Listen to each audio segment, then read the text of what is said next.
Well, good evening, Notts fans. It's not any old evening, it's playoff final eve. We're here at the team hotel with the boss, as if you needed any introduction. Luke, I think it's just going to have to be the cliched question. How are you feeling? I'm feeling confident, but there's some anxiety in there as well. Yeah, and I think that probably is reflective of how everyone feels. How could you not be confident after a record-breaking, free-scoring season that we've had with so many fantastic performances from individuals and from the team? But as you alluded to ahead of the semi-final, the season counts for nothing. And arguably less so in a Wembley final. Yeah, and we saw how that game panned out, and it was the first game all season we've trailed by 2 goals at half time, and there was some tension in the performance.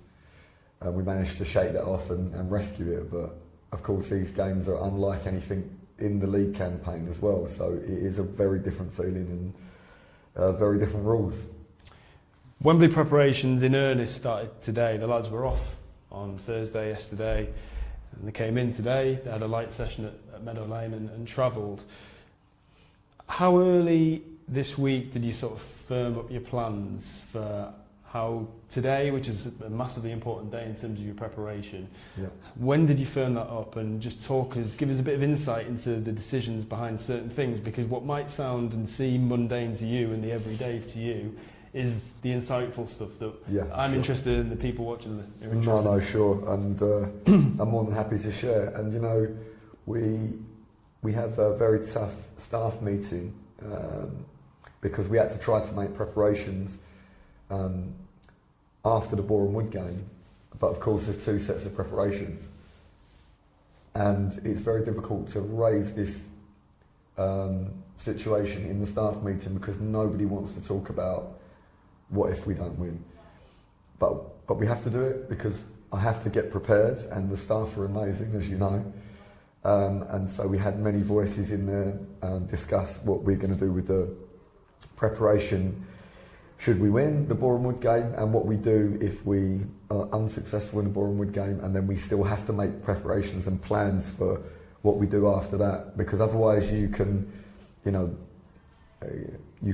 give a really bad final impression to the players, and for us we want it to be a continuation of work, that we finish the season when we finish it, but then we move immediately into preparation for next season.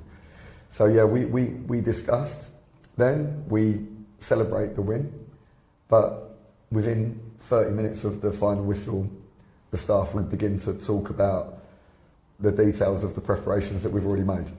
And so then that began immediately with recovery protocol. Players that didn't play as many minutes will train, and what training they're doing, where we will train, because the training ground is ripped up, so we have to make sure that we are completely on the same page, and we have many people to liaise with the ground staff and so on, and the kitchen and all the different aspects to the day-to-day running of the club. So we begin immediately to try to fresh out the details, probably 30 minutes after the final whistle of Boreham Wood game.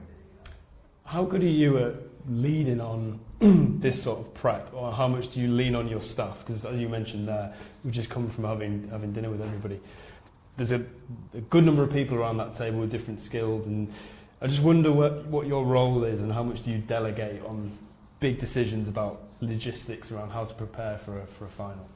Well, I think that it's changed because from the beginning I think I needed to take a very strong, dominant leadership role, because I have to give the blueprint of what I want to all of the staff, many of the staff that didn't know me. And Ryan Harley, who is my right-hand man, hadn't worked with me in this capacity ever before, and so needed time to understand exactly what I want on the training pitch, off the training pitch, content of meetings, details, standards around the plays. And so, much more dominant leadership role in the early stages. And as the season's progressed, I have been able to delegate more and more, and I delegate a lot because I really believe in people feeling that they have, you know, some power and they have some ownership of parts of the week and parts of the day. And now really I'm very fortunate because there are lots of leaders in the staff that have really relished the opportunity to have more. And that's really daunting at the beginning, really scary. But they've all taken the plunge and increased what they can produce throughout the season. And now I think we're in a very healthy place. I think we have the players as well that present work back to the other players or to the staff. And this is really important because we need to have many, many people that feel very, very passionate about this club and want to be able to step forward and make a big contribution. We're going to Wembley tomorrow, but you actually went to Wembley today. Was that an optional thing, or is it obligatory? And if so, and you did choose to go, why and what are the benefits in your eyes? It's not a compulsory thing, but for me, the stadium is so incredibly impressive. Everything is on a huge scale. So normally we arrive at a stadium and park outside and walk to the entrance of the stadium. Here you drive underground for 5 minutes before you reach the entrance to the hall that takes you.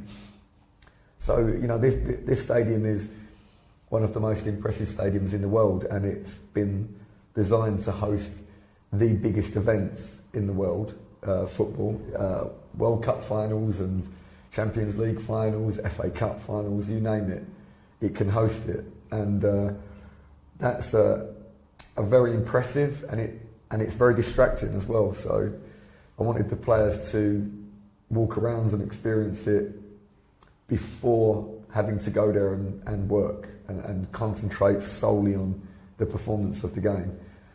And I think that was really worthwhile. I mean, it's common practice, okay? So it's not like we done something incredible. And Chesterfield did the same today as well. Yeah, absolutely. And of course, with the staff that they will have a very similar approach, I'm sure. So I think that this was really worthwhile. And then we broke our journey up a little bit and can stretch our legs and that and see the brilliant stadium, get the pictures out of the way, the selfies and what have you, and then we need to go there and it is a place of work tomorrow when we arrive. Yeah, that's part of it, isn't it? Is taking that edge off it, that novelty factor, I suppose. Yeah. And is there, because I know you're interested in psychology, aren't you? You know, we've had some really interesting conversations around that sort of stuff. How much that element of taking the edge off a new surrounding or an unfamiliar surrounding and having that effect of walking into a tunnel that you were in yesterday, how much will that help focus both teams tomorrow, you think?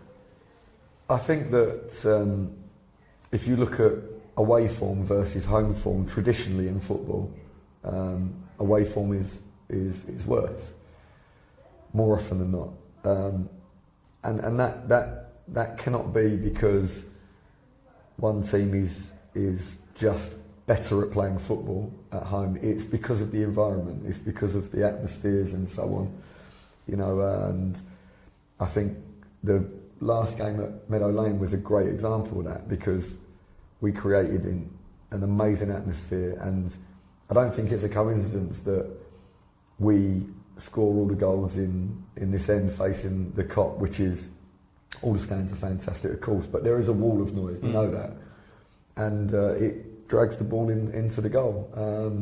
You know, when we played Wrexham's goals all went in the end where there is a ferocious fan base, and this is something actually that we as a group of staff and players, we need to try to help change the culture of Meadow Lane and bring it out of a place of darkness into a place of joy, which is a process that's been going on for a while, by the way. You know, when you look at the work that Neil Ardley done and Ian Birchnell, you can see that the club is trying to raise back up to its former glory.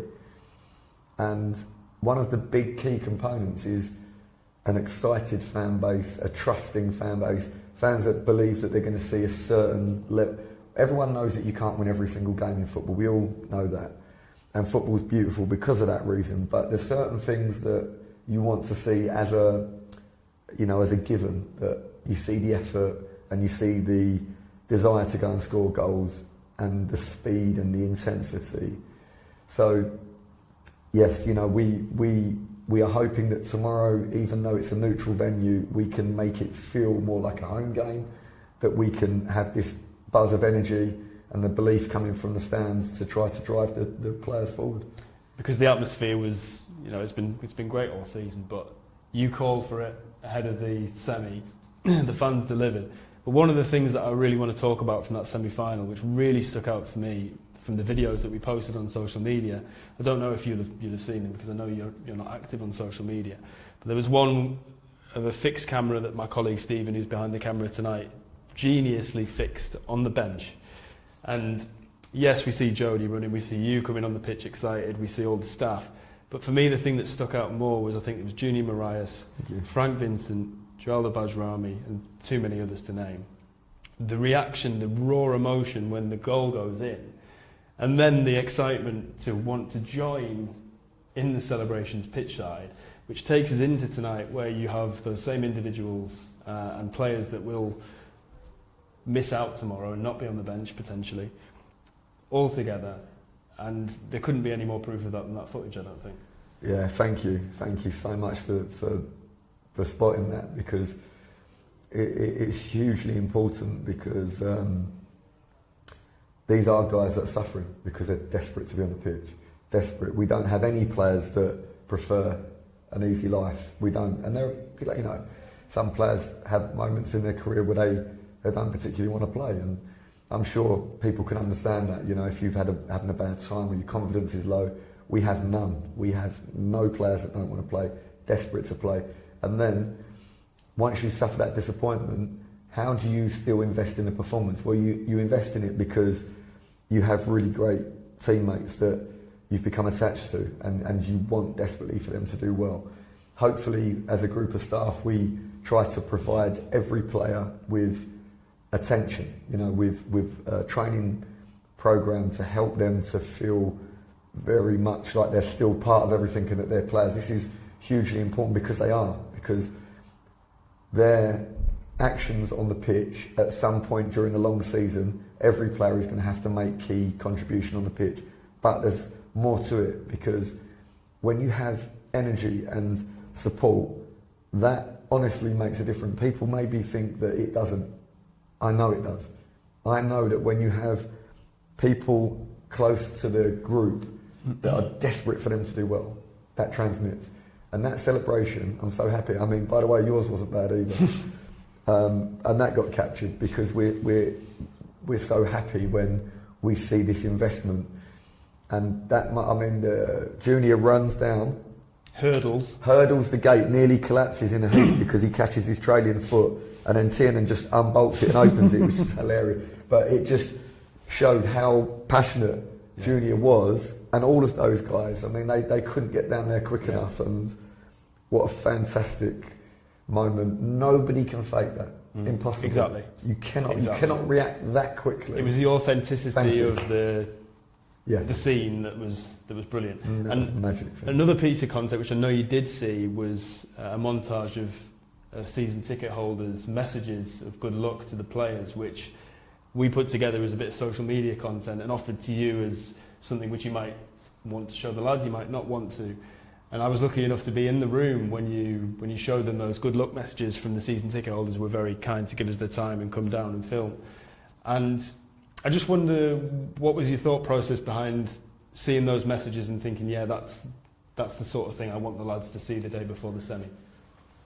I think the process was that they can become the players potentially. They can become really tunnel visioned, you know, and feel like they're in this bubble and almost a little bit separated from the fans, not through any fault of their own, but just purely because they're so focused on performance and and they see each other every day, and they see me and the other staff, and Meadow Lane is a quiet place and familiar, and we know.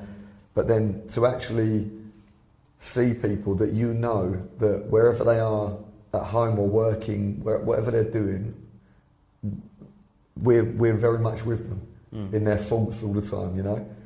And to see people, that's actually getting me a little bit now, but to see people saying that they'd had a hard time, and this group of guys on the pitch have lifted them through hard times, I think they needed to see that and recognise how many people were on this, you know, this thing with us. Because let's be honest, when you play against another team, you're under attack. You know, you're under attack by another set of players, another set of fans, another technical area. You're under attack, and it's powerful to know that people are going around their day. You know, people saying that they're going to work and give it the big one, you know, and brag about the lads. People that have had real life issues, you know, health scares and things like this, that have used the group of players as a resource to help them through that. That is so incredible, and you can lose sight of that. And it's all culminated, this fantastic atmosphere and connection that you've played a massive part in building, as well as the players and lots of people around the club. It's all culminated in a Wembley playoff final, which for a lot of our younger fans is a never before seen experience. For a lot of our older fans, it's maybe an experience that they worried they'd never see again, and you've played a massive part in delivering that. I just wonder how proud you feel, not the cliched thing of you're going to be leading Notts County out at Wembley, but the season that you've managed to deliver for these supporters who are watching tonight, and I'm sure in the thousands. Just wonder how proud you are of the whole package that you and your staff have managed to build this season. Yeah, I am. I'm immensely proud. I think that at this moment, completely in the thick of it all, it's not like the emotion that I'm experiencing at the top. It's more still determination. Of course, yeah, but I know that I'm proud as well, and I've told the players and the staff that I'm immensely proud of them, because, you know, to have accumulated the points that they've accumulated, to score the goals that they've accumulated the goal tally, they deserve to be told that the manager is very proud of them. But we still have unfinished business, and we have to just remain driven and focused and determined just for one more game. And then I really hope that there can be an outpouring of celebration, and I can really, you know, express to the players my gratitude and my pride. But yeah, immensely proud. I know that, and like I say, just at the moment I cannot fully feel it. No, of course not. Yeah. But I know it's there. I think everyone would understand that, but I think everybody is desperate for you to be able to somehow enjoy this, and all of your staff to be able to somehow take some enjoyment from the process, be it from now, or be it in the morning, or the moment you walk into Wembley, or when you're able to sit down and your work is done and you can look around and you see the stands filling up. Will you be able to take any semblance of enjoyment from any of that, or do you feel like it's going to be too much of a focus and too much of a determination thing? Yeah, I would love to say that I will enjoy it. Because you deserve to enjoy the experience. No, I appreciate that, and I know, and those close to me know that I won't be able to enjoy this moment now at this stage of what I'm trying to achieve. But I also am extremely aware that every moment that I'm living through now since I arrived at this club, every single moment is a moment that is going to stick with me for the rest of my life in a really positive way. So I'm aware that I'm creating a chapter of my life that I'm going to be immensely proud of. I know that, and something that's going to bring joy to the rest of my life. I've got no doubt. But inside it, I feel such a overwhelming sense of responsibility that I just cannot find that, you know, those moments where you feel, oh, this is great, which I know that other people experience, and that is just not, I'm just not capable of feeling that at the moment. The word overwhelming responsibility leads me on nicely to two people that I wanted to touch on next, Chris and Alex. I think you obviously feel an overwhelming responsibility for the football side of things, but I think every person that works for Notts County, particularly those of us who are here in the dark times where the future wasn't looking too good. I think they all feel a collective responsibility to day in, day out do their best for Chris and Alex, because the way they've stewarded the club since they came through the doors has been nothing short of incredible. But I just wonder how much they're in your minds tomorrow, given everything they've put into the club, and how good they are to work with, and how much they deserve it. Yeah. I think they completely rewrote the book on football club ownership. I think that they would never do it, but you know, they should be invited to talk to people at some conference at St George's or something, because this is how you show absolute maximum support, still have huge involvement, but without being overpowering, without being egotistic. And yeah, when I arrive at the stadium, the moment I arrive, everyone is focused on their job. No, Mm-hmm. the moment, right up until I leave, everyone is completely focused on their job. It is an amazing football club to work at, and the ethos, if you like, and the culture is set by Chris and Alex. And, you know, they are, whenever you have interaction with them, they're immaculate. No? Absolutely. They're immaculate, from their appearance to their information. The way they handle themselves is really immaculate, and I think everybody has to fall in line with that, and I think we do. No? I think this season has been one to be proud of for anybody connected with Notts County. I don't think anybody can really argue with that, and I'm sure Chris and Alex wouldn't either. Fans will be thinking about beds, so we'll wrap it up soon, but we'll wrap it up by moving on to thoughts of tomorrow. Again, don't worry about going into granular detail and feeling like you're boring me. What is the plan tomorrow? Breakfast, walks, travelling to the ground? Tell us what the itinerary is. Yeah, so tomorrow morning we will all have breakfast together inside like an allotted time, because the guys share. So sometimes is more comfortable. One player goes a little bit earlier to breakfast, and his roommate has a bit of time to get ready and relax a little bit, and others will just come down together. No problem. Some will stay for breakfast longer because they will have a coffee after them, talk, and others will go straight back up. So you will have guys with routines that have shared before many times, and they know that this one prefers that, the other prefers this, and so that's really healthy. It's really, the guys are great like that. One or two have their own room because they can have the option to like upgrade themselves a little bit. We provide the arrangements, but a few guys have like really very particular routines that they have when they wake up in the morning. We have some guys religious, we have some guys with incredible stretching routines because of previous injury history, and they don't want to disturb somebody else in the room. Then once they have had their breakfast and they have a period of time to just have downtime, speak to their families, we have some parents, so they'll use that time to have FaceTime and things like that with the children, and everyone will catch up with wives and girlfriends and parents.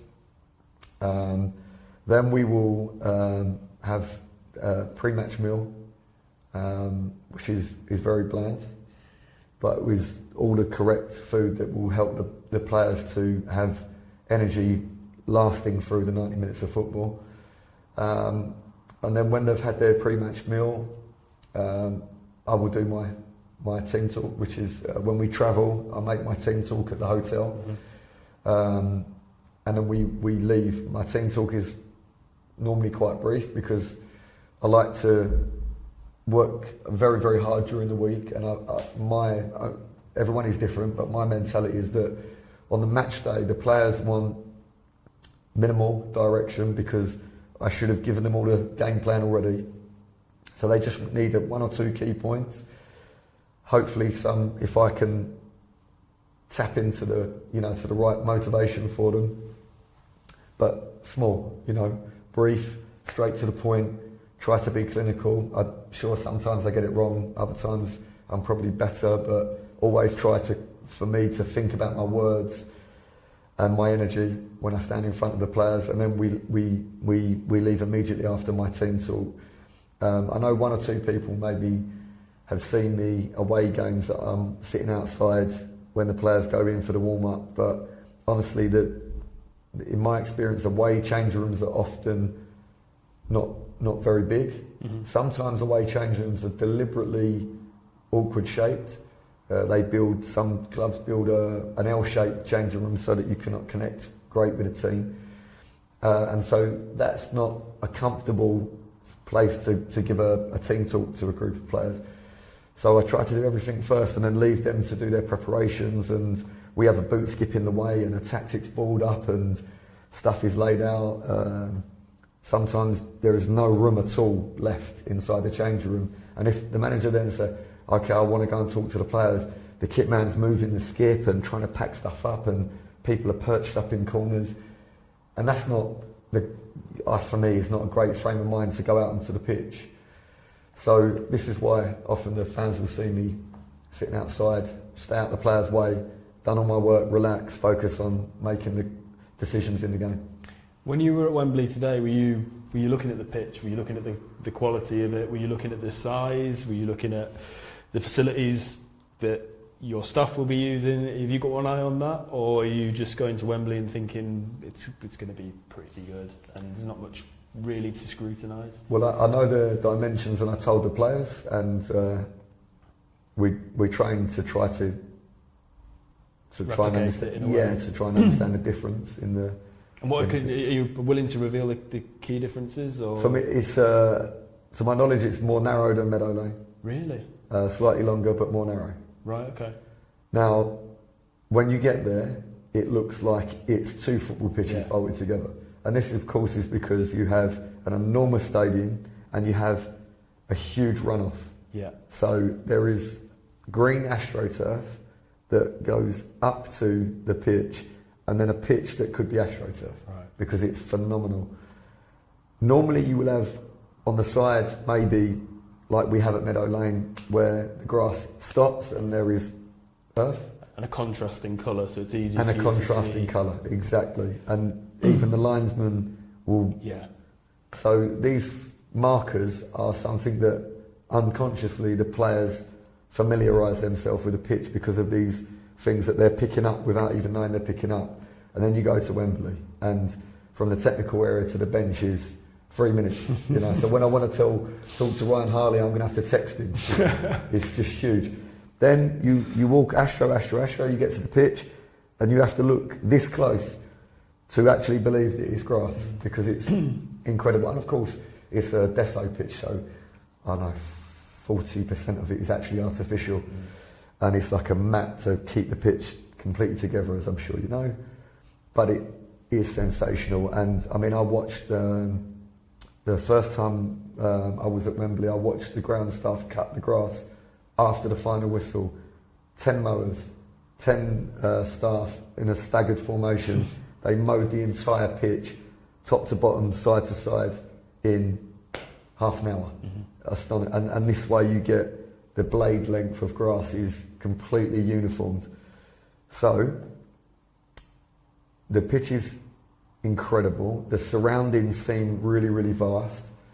I wanted the players to see that, and also to tell them the reasons why it feels how it feels, so that they can start to get their mind around it and start to feel more comfortable. Actually, this is beautiful, but it's just a football pitch, and it's not actually so dissimilar to Meadow Lane. So all of those things. Then inside the changing room is enormous. I mean, we are really spoilt because the changing room in Meadow Lane is absolutely top. I mean, it's you know, as good as you'll see in EFL right the way up until you get to like the big championship clubs with modern stadiums that have, you know, but our one is absolutely top class. And Wembley is like huge, and everything is beautifully finished, and it's fantastic. But we also need to try to make it feel a bit more cosy. Homely. Yeah, because some of the squads that will be in there will be hugely bigger than ours. You know, when England play there, they'll have, you know, 30 support staff in there and so on, and there's a medical room attached to it. All these things are crazy. So we try to experience all of that so that we can, okay, we've done that now. We know it's a room that's beautiful, but it is just for changing into kit, the same as that one. It doesn't change it for you, and you know, it doesn't rotate. It's just a beautiful changing room, and the pitch is astonishingly good, but it is incredibly similar. The goals are in the same place, you know, the lines are all in the same. So yeah, this is all part of the process to try and go there and be able to make a good performance. We need to go to bed soon, as do many fans who will be getting up at the crack of dawn, driving to different parts of London, trying to make sure they get a parking space to jump on the tube, or they're getting on buses from left, right and centre. The commitment of the supporters this season and in previous seasons has been unbelievable. The away followings and obviously the home attendance has, you know, been amazing. They're going to be waking up tomorrow. Many of them won't be able to sleep tonight, me included probably. And they're going to be looking forward to what could be potentially the best day of their life. What would you say to the fans that have got this day ahead of them tomorrow? What would be your final message to them? I think that, you know, if I could, like when one of the guys makes a brilliant performance and probably pushes the boundary, you know, they make that performance that you feel like took them to another level, and they'll come in my office, you know, and I need to tell them, like, I've seen some things, you know, you've pushed to a different level. I'm really impressed. You're in a great place. You need to continue, keep your standards there. I don't think I can fit them all in, but I want to fit them all into the office to say, the way you've performed is top, like top. And to have them all at the end of my desk in my office, you know, would be brilliant.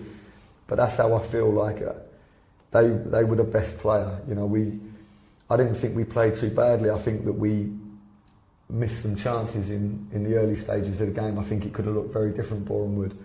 But the best player, the most consistent player was the fans, for sure. And, you know, I asked for a different level of performance from them, and I was nervous to do that.